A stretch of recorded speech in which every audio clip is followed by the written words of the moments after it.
흔히 우리 예배 시간을 하나님을 만나는 시간이라고 하잖아요.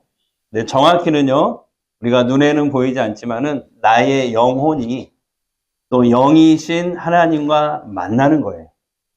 물론 우리가 예수 믿으면 우리의 몸과 마음 속에 성령 하나님께서 내주해 계시니까 우리가 언제든지 주와 만나고 교제할 수 있습니다. 하지만 특별히 이 주일 예배 시간은요, 우리의 영혼이 하늘과 연결되는 아주 특별한 시간입니다.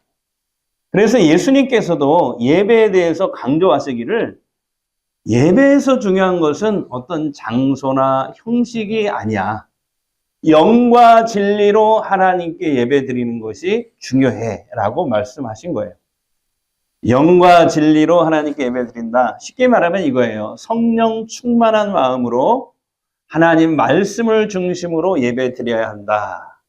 하나님은 바로 그런 예배자를 찾으신다고 말씀하셨어요.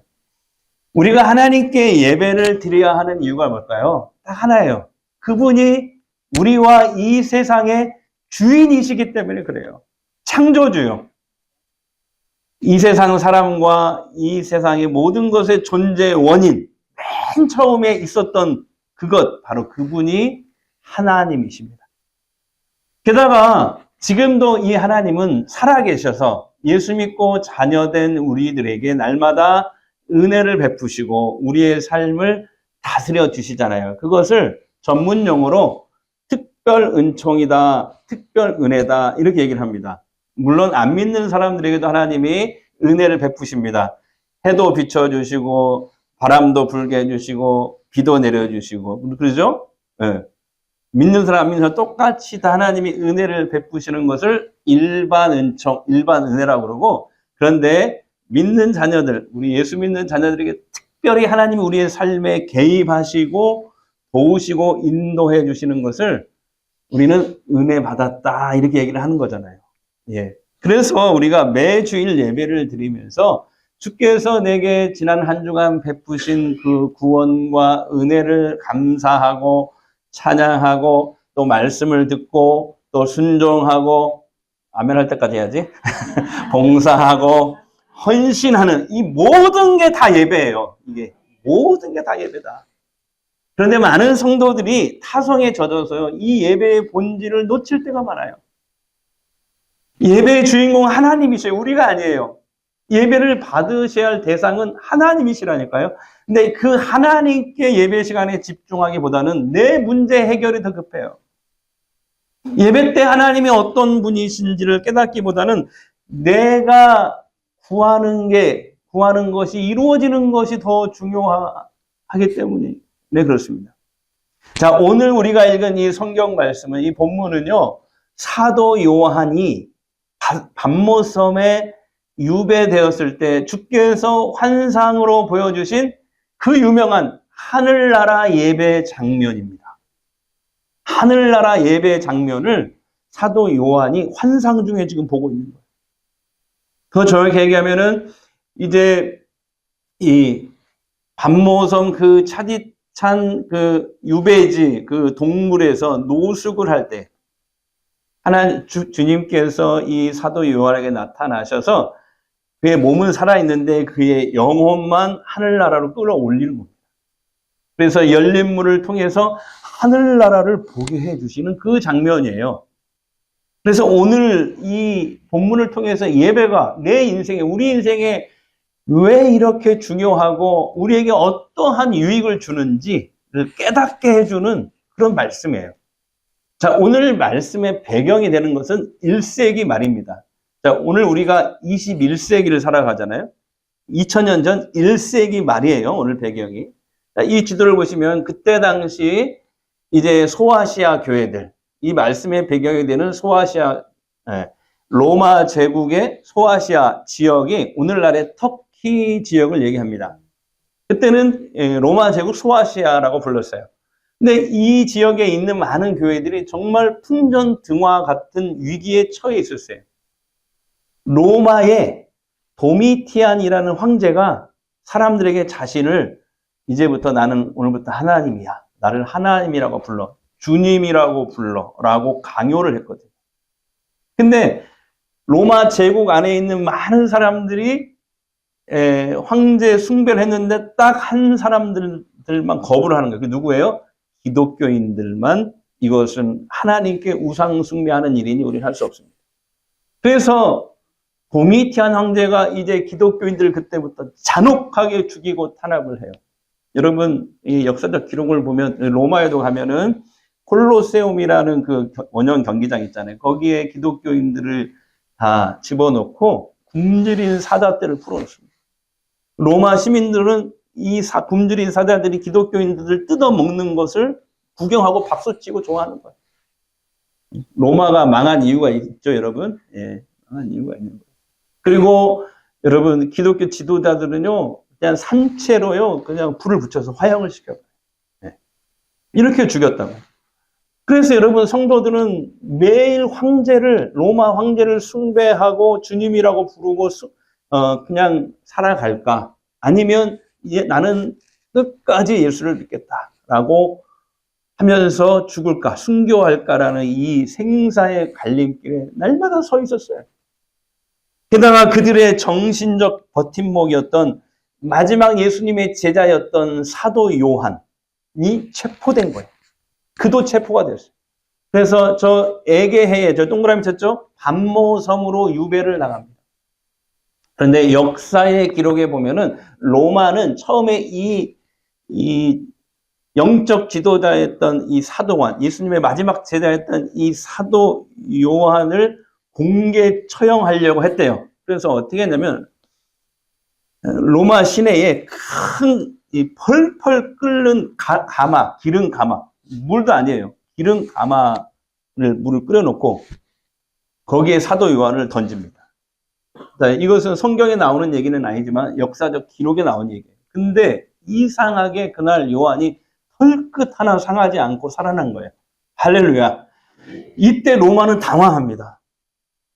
그래서 이번에는 어떻게 했냐면 이제 독이 든 그 물을 마시게 하는데 다른 죄수 2명은 그냥 그 자리에서 직사를 하는데 요한은 그 독을 마셔도 죽지 않는 거예요. 그러니까 로마가 당황을 하고 두려워하면서 결국 소아시아의 이 영적 지도자였던 사도 요한을 죽이는 걸 포기합니다. 그리고 저 반모섬으로 유배를 보낸 거예요. 자, 영적 지도자를 잃은 교회가 스스로 무너지기를 바랬던 것이죠. 이때 많은 성도들이 예배를 드리다가 발각이 되어 고문을 당하고 죽습니다. 지금도 이 세상이 21세기지만 그런 곳이 있어요. 저 북한이나 중국 같은 경우에는 아직도 예배를 드리다가 발각이 되면 고문을 당하고 죽게 됩니다. 우리 지난번에 신의 악단이라는 영화 보셨잖아요. 지금도 그렇습니다. 성도들은, 자, 이 시기의 성도들은 믿음을 지키기 위해 이제 어떻게 하냐면 예배를 그래도 드리기 위해서 지하 무덤 속으로 들어갑니다. 이 로마의 무덤은요, 우리들의 무덤하고 달라요. 우리는 이렇게 봉분이잖아요. 그런데 이 로마의 무덤은 이 지하로 되어 있어요. 실제로 성지순례 가보면 한 20m, 위로 20m 이렇게 되어 있어요. 그래서 그런 굴들이 땅에 파져 있는데 이 벽에다가 구멍을 뚫고 거기다가 사람 시체를 집어넣고 거기에다 돌로 딱 막아놓는 게 그들의 장례 풍습이거든요. 근데 그 지하 무덤 속에 다 들어가서 사는 거예요. 그리고 예배 드리는 것이 거기서 결혼식도 하고 밥도 먹고 예배도 드리고 다 하는 거예요. 지하 무덤 속으로 들어가고 그 다음에 우리 소곤사님은 성지순례 지난번에 갔다 오셨죠. 저 소아시아 지역에 험준한 산들이 있는데 그 바위산에다가 바위를 뚫고 거기에서 이제 신앙을 지키면서 사는 거예요. 그러자 이번에 로마 황제가 회유 정책을 씁니다. 야, 눈 딱 감고 한 번만 예수를 부인해라. 그리고 나 황제를 하나님이라고 주님이라고 부르면 그러면 봐주겠다. 한 번만 해. 그러면은 지역 상인 조합에 이 길드에 너희들 들어가서 먹고 살기 편하게 내가 해줄게. 근데 여러분 안타까운 건 뭐냐면 이때 많은 성도들이 먹고 살기 위해서 세상과 타협하고 말았어요.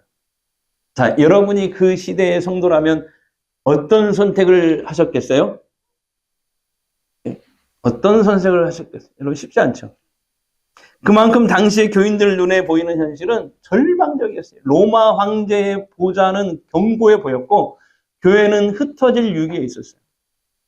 하나님은 정말 살아계신가? 역사의 주인은 정말 하나님이 맞으신가? 하는 의심과 두려움이 밀려오기 시작했어요. 이게 오늘 본문의 배경이 되는 사도 요한과 교회가 마주한 캄캄한 땅의 현실이었습니다. 그렇다면 오늘 우리의 모습은 어떨까요? 오늘 이 대한민국 땅에 사는 우리는 예수 믿는다고 직접 죽임을 당하거나 핍박을 당하지는 않습니다. 하지만 또 다른 형태의 땅의 압박 속에 살아가고 있어요.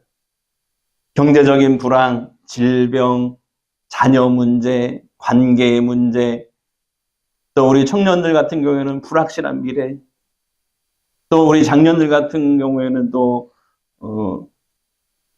노후 문제, 이런 것들. 거대한 세상의 이 시스템 앞에서 우리는 작고 초라해집니다. 요즘에는 뉴스를 보니까 계속 미국과 중국이 무역 전쟁 같은 그런 걸로 막 대결하고 싸우고 있잖아요. 무역 전쟁하고 있잖아요. 그 미국과 중국의 틈 바구니에 우리 대한민국이 다 껴가지고 이러지도 못하고 저러지도 못하고 정말 우리는 작고 무력하게 느껴지기도 합니다. 그런데 문제는 뭐냐면 이 땅의 문제가 너무 커 보이잖아요. 그러면 우리의 시선은 자연스럽게 저 하늘이 아니라 땅으로 고정돼요. 그래서 여러분 스마트폰 속의 뉴스, SNS의 화려한 타인들의 삶, 통장의 잔고, 주식 그래프, 또 미디어 등의 우리의 시선을 다 빼앗깁니다. 하루 종일 땅의 것들만 보면서 한숨을 쉬어요. 급기야는 돈과 권력이 이 역사를 주관한다고 믿게 되는 거예요. 그러다 보면 우리 예배가 점점 무너지기 시작합니다. 점령을 당하는 거죠, 우리 예배가. 몸은 예배당에 와 있지만 마음은 세상 염려에 짓눌려 있어요. 하나님을 예배한다고 하지만 실제로는 돈을 숭배해요. 성공을 숭배하면서 살아가요. 하나님보다 더 두려운 것이 있으면 안 되는데 하나님보다 더 두려운 것들이 막 생기기 시작하고 하나님보다 더 사랑하는 그 우상들이 우리 내면에 가득해집니다. 여러분 땅만 바라보고 땅의 문제에만 매몰되다 보면요. 여러분 삶이 더 꼬여갑니다. 영혼이 메말라 가요. 땅의 문제를 땅의 방식으로 풀려고 하면 인생은요. 내 원대로 흘러가지 않습니다. 심지어는 내 가족, 배우자도 내 마음대로 안 되는 게 우리가 사는 세상 아니에요. 지난주에 제가 믿지 않는 남편의 구원을 항상 염원하는 어떤 교인과 대화를 했어요. 제가 대화하면서 물었어요. 요즘에 안 믿는 남편과 사이가 어떠세요? 그랬더니 이 부인이 자기 남편을 가르쳐서 목사님, 우리 남편은요. 로또예요. 그러는 거예요. 그래서 아 그렇군요. 남편분이 그렇게 귀하고 대박 같은 존재이시군요. 그러니까 교회 모이면 딱 좋을 텐데. 그랬더니 아니요 목사님 로또처럼 하나도 안 맞아. 평생 안 맞아. 자, 설교는 듣고 계시죠? 자 여러분 우리가 땅만 바라보고 살면은 인생이 내 마음대로 될 것 같지만 안 된다는 걸 느낄 때가 많습니다. 가장 가까운 이 가족도 내 마음 같지 않을 때가 많아요. 다시 본문을 보시면 땅의 절망적 현실에 짓눌려 있던 이 사도 요한에게 그리고 성도들에게 이 사도 요한에게 주님의 음성이 나팔 소리처럼 들려옵니다. 이 사도 요한은 지금 밤모섭에 우배돼서 낮에는 강제 노동, 돌을 캐내는 채석방에서 90세 노인이거든요. 지금 사도 요한이. 90세요, 90세. 낮에는 그 뜨거운 햇볕 아래에서 그 돌을 캐는 일을 하고요. 밤에는 노숙을 한 거예요. 동굴에 들어가서 그냥 쓰러져서 누워 있는 거예요. 그런데 그 순간에 갑자기 주님이 나타나요. 주님의 음성이 나팔 소리처럼 들려옵니다. 1절 보겠습니다. 시작! 이리로 올라오라! 이후에 마땅히 일어날 일들을 내가 내게 보이라. 나팔 소리처럼 들렸다고 하니까. 네. 나팔 소리처럼 들리죠?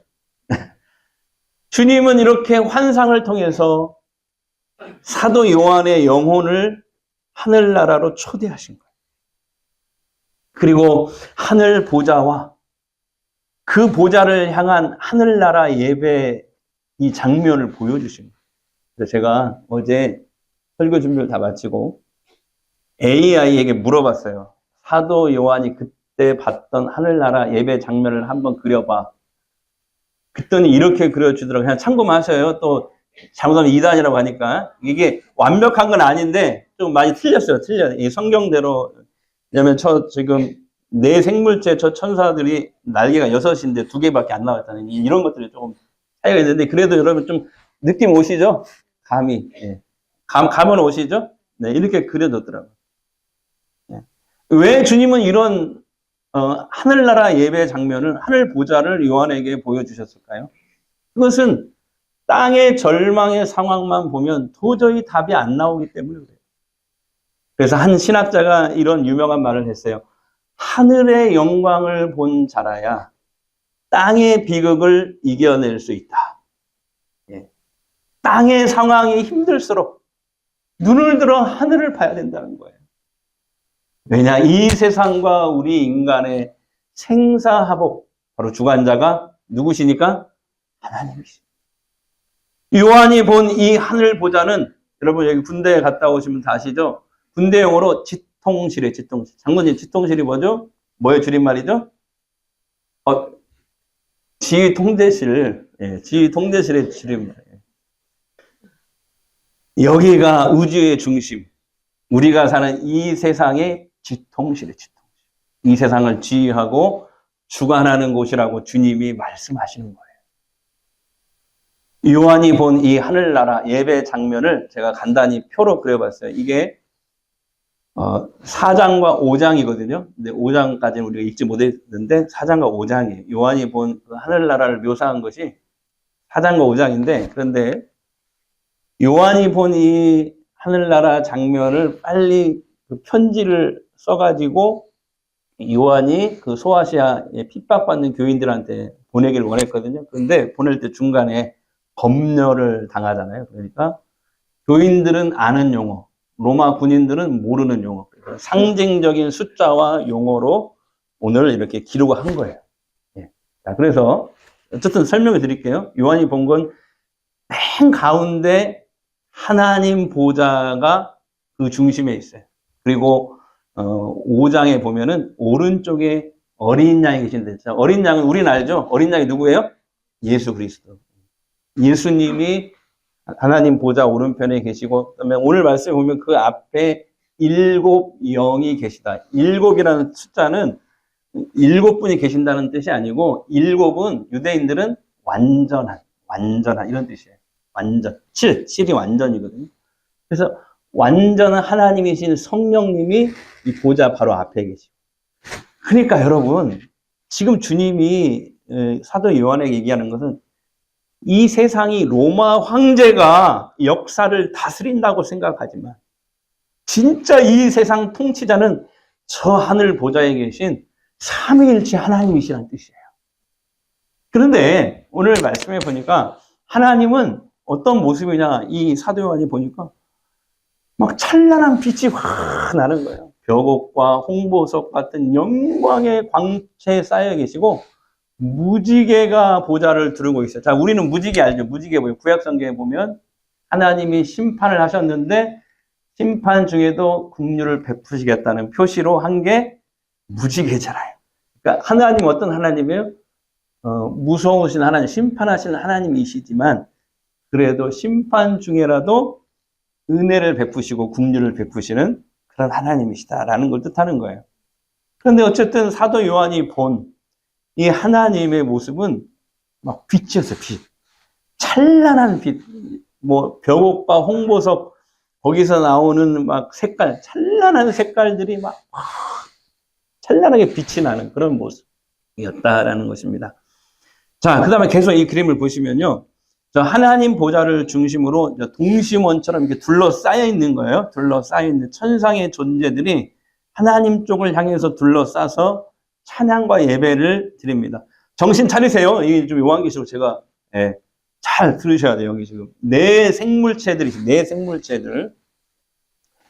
생물체들이 뭐냐면은 이게 이제 내 생물체라고 얘기했지만은 원래는 그룹과 수랍 천사들이에요. 그 대통령 곁에 항상 경호실장이 붙어 있듯이 하나님 보좌 가까이에서 하나님을 모시는 최상급 천사들입니다. 그런데 오늘 사도 요한은 내 생물체라고 그냥 얘기한 거예요. 자, 그들은 하나님 제일 가까운 데서 24시간 쉬지 않고 오늘 말씀처럼 거룩하다, 거룩하다, 거룩하다 외치면서 하나님을 찬양하고 예배하고 있어요. 그런데 이 요한이 본 이 네 생물체, 다시 말하면 이 그룹 천사, 스랍 천사들의 모습은 조금 우리의 상상을 깨는 모습입니다. 잘 생각해 보세요. 날개가요, 이 천사들, 날개가 6개입니다. 곤충이 6개잖아요, 날개가. 잘 상상을 해보세요. 그런데 몸 앞뒤로 우리 눈이 있죠. 눈동자 이렇게 움직이는 이 눈이 몸 앞뒤로 막 가득 붙어 있는 거예요. 느낌이 어떠세요? 우리 반주자님? 징그러요?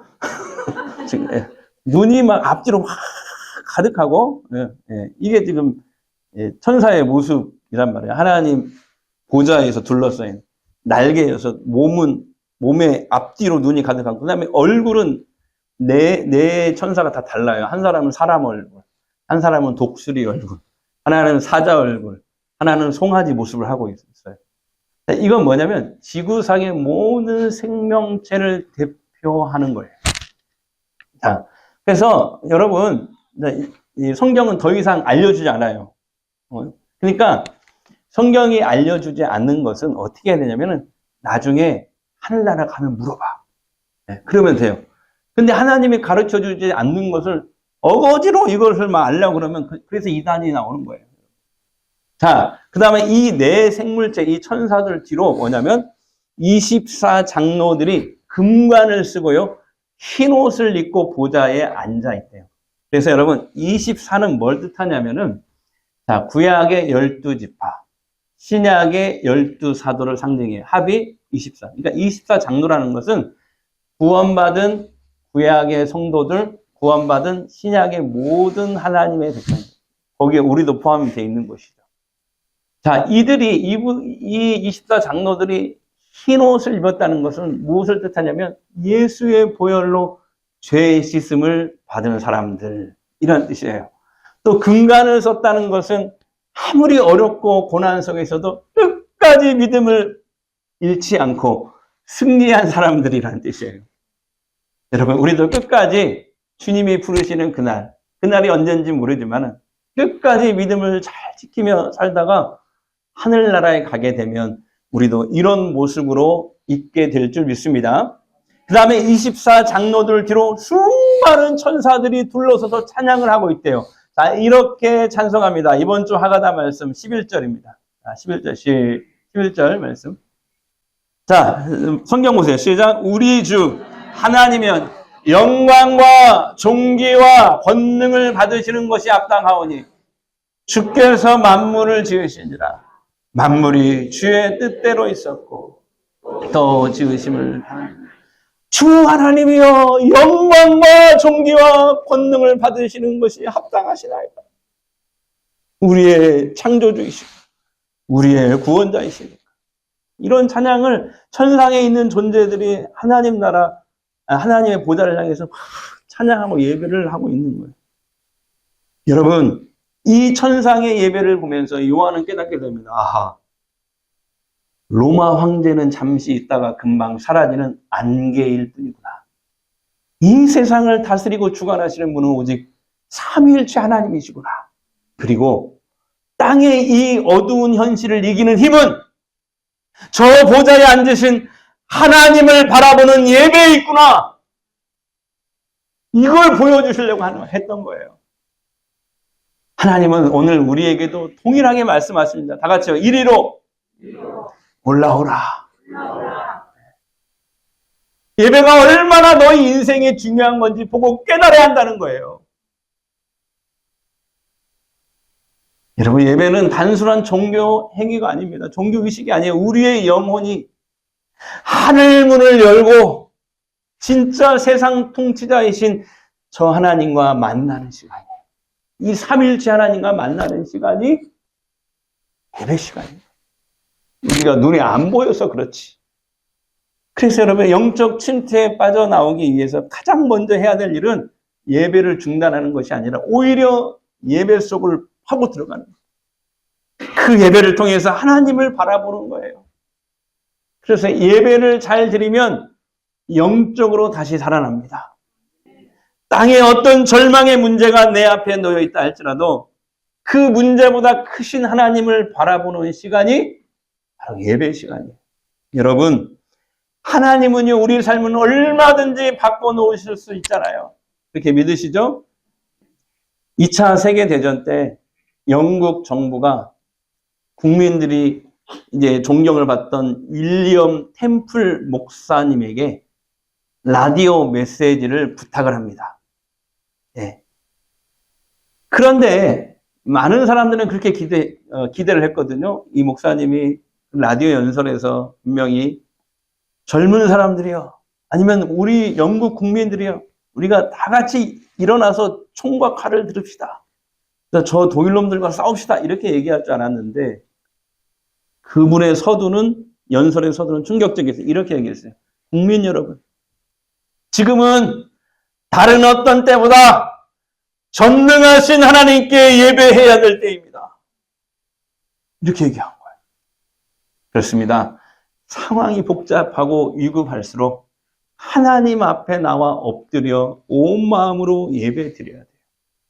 우리가 예배 때 주께서 부어주시는 그 힘, 그 은혜, 그 평안을 경험하지 않으면 우리의 영혼이 이 삶의 중압감을 못 견디고 무너질 수 있기 때문입니다.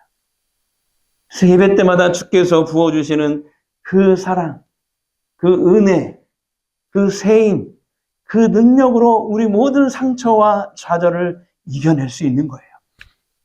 작년 12월에 은퇴하신 감리교 목사님이에요. 제가 잘 아는 감리교 목사님인데 얼마 전에 그 선배 목사님을 만났습니다. 제가 질문을 했어요. 목사님은 그동안 50년 동안 목회해 오시면서 제일 감동되었던 잊지 못할 순간이 무엇입니까?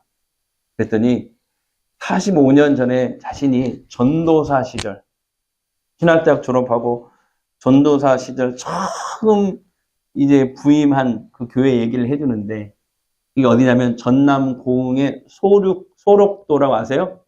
나병 환자들이 있는 그곳. 그곳에 그 마을에 교회들이 있는가 봐요. 거기에 목회자로 갔대요. 처음 부임을 해가지고 첫 예배를 드리는데 주일날 예배 전에 우리도 뭐 부르죠? 하나님께 찬양 드리잖아요.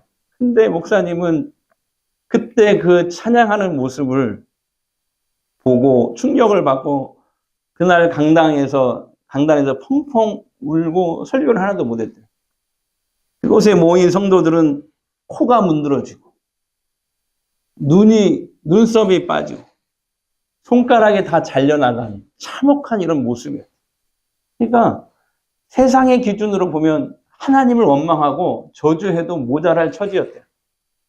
그런데 이 사람들이 찬양을 부르는데, 이 찬양을 부를 때 내 주를 가까이 하게 하면, 다 같이요, 십자가진 같은 고생이냐, 내 일생 소원이 늘 찬송하면서 주께 더 나가기 원합니다.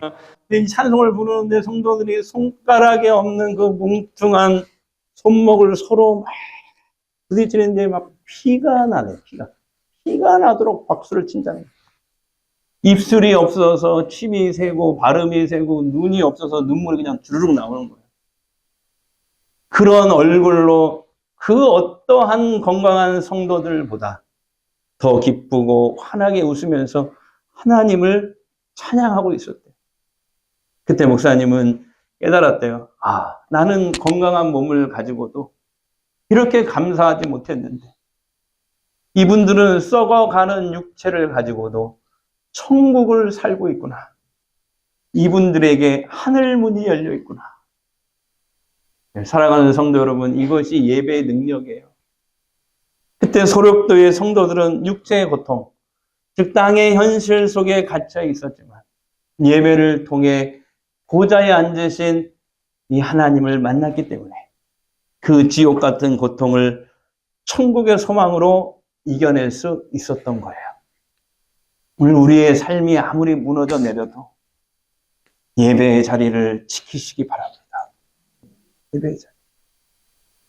우리가 영과 진리로 예배할 때 우리의 영혼은 보좌의 하늘문을, 이 열린 문을 통해서 주님을 보게 될 것입니다. 그러면 주님이 여러분이 흘리는 그 모든 눈물을 닦아주시고 다시 일어설 힘을 주실 줄 믿습니다. 사랑하는 성도 여러분, 이 현실의 문제가 우리를 누를 때마다 더 간절히 그 예배의 자리, 기도의 자리로 나오셔야 돼요. 옆 사람에게 아무리 힘들어도 예배 나오셔야 됩니다. 다시 옆 사람에게. 그리고요, 이왕 예배 드리러 왔으니까 하나님께 온전히 집중했으면 좋겠어요. 예배 때 이렇게 선포되는 말씀을 좀 사모하시고요. 성령의 충만함과 기름 부으심을 사모하시고, 예배 때 그냥 앉아 계시지 말고 사모하는 하나님 이 시간에 하늘문을 여시고 성령의 충만함을 주시오. 성령의 기름 부음을 주시옵소서. 왜냐하면 주님은 사모하는 자의 심령을 만족해 하신다고 그랬거든요. 천국은요, 침노하는 자의 것이래요. 그냥 가만히 그냥 형식적으로 앉아있지 말고 오늘 또 하나님이 나한테 은혜를 주셔야 돼요. 하나님이 오늘 또 나를 터치해 주셔야 됩니다. 네. 이게 막 사모. 그리고 몸이 아프신 분들 있잖아요. 예배 때 성령의 만지심, 치유 회복을 간절히 사모하세요. 네. 근데 진짜 몸이 아프신 분들이 예배 나와야 돼요. 할렐루야. 네. 그래서 막 못 걷던 분들이 확 일어나고 이런 역사가 있기를 바랍니다. 모시고 오십시오. 괜찮아요. 예배 시간에 와서 기도로 준비하세요. 얘기하지 말고 기도로. 오늘 또 은혜 주십시오. 오늘 또 은혜 주셔야 또 한 주간을 삽니다. 그리고 가능하면 앞쪽 중앙에 앉으세요. 예전에 목사님들이 그런 얘기 한 거 아세요? 여러분, 앞자리는 금자리, 중간은 은자리, 그 다음에 뒷자리는 무슨 자리? 똥자리라고, 똥자리 또는 도망자리. 예배 때는 스마트폰 다 끄세요. 온 마음을 다해 하나님께 집중하시기 바랍니다. 그래서 예배가 회복되면 인생이 회복된다. 자, 시작. 예배가 회복되면 예배를 통해서 주께서 주시는 힘과 능력으로 현실의 압박을 이겨낼 수 있어요. 이번 한 주 다친 땅을 보면서 한숨 짓지 마시고요. 저 열린, 사도 요한처럼 열린 저 하늘문을 보시면 보좌에 앉으신 주님의 통치를 선포하는 승리의 예배자들이 다 되시기를 주의 이름으로 축복합니다. 우리 보좌 앞에 모였네. 함께 주를 찬양하며, 함께 주를 찬양하며, 하나님의 사랑, 하나님의 사랑, 그 아들 주셨네. 그의 피로 우리 구원받았네. 십자가에서 쏟으신 그 사랑 강같이 온 땅에 흘러 각 나라와 족속 백성 만원에 구원받고 주 경배드리 구원하심이 아멘. 구원하심이 보좌에 한 우리 하나님과 어린 양 그리스도 아멘. 구원하심이 보좌에 앉으신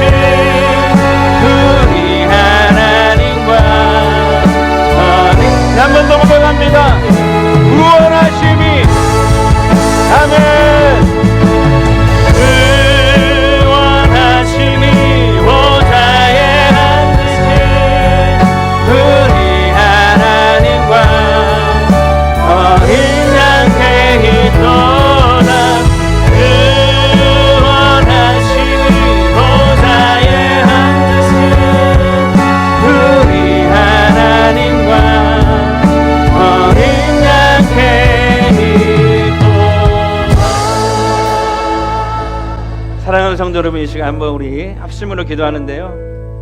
여러분, 이 시간 들은 말씀을 붙잡고 이런 기도 제목으로 간절히 기도했으면 좋겠어요. 먼저 땅에 고정된 시선을 들어서 하늘 보좌를 보게 하옵소서. 주님, 꼬여가는 땅의 문제만을 바라보며 한숨 쉬던 우리의 눈을 들게 하옵소서. 내 삶의 지휘통제실은 오직 하늘 보좌임을 믿습니다. 예배를 통해 하늘과 늘 접속하게 하시고 하나님이 부어주시는 힘과 능력으로 그 지혜로 또한 내 삶을 다스리시는 하나님의 개입하심으로 삶을 뚫고 어려움을 뚫고 나가게 하옵소서. 그리고 주님, 우리의 예배가 타성에 젖어 형식적인 의식이 되지 않기를 원합니다. 내 상황이 어떠하든지 영과 진리로 예배하게 하옵소서. 예배 중 하나님의 임재와 치유 회복을 사모하게 하옵소서. 우리 다 함께 합심으로 기도하겠습니다.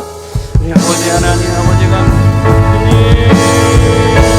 고요가는 땅에 문제만 바라보며 한숨 쉬던 우리의 눈을 들어 내 삶의 지휘통제실을 보니 하늘 보좌임을 믿습니다.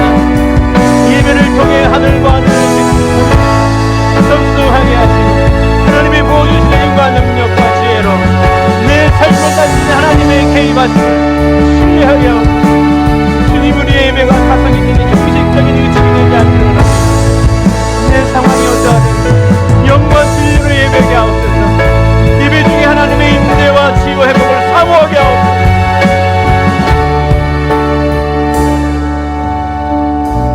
사랑과 은혜가 풍성하신 하나님 아버지, 오늘 말씀을 통해 닫힌 땅의 현실을 이기는 유일한 열쇠가 열린 하늘의 예배임을 깨닫게 하시니 감사합니다.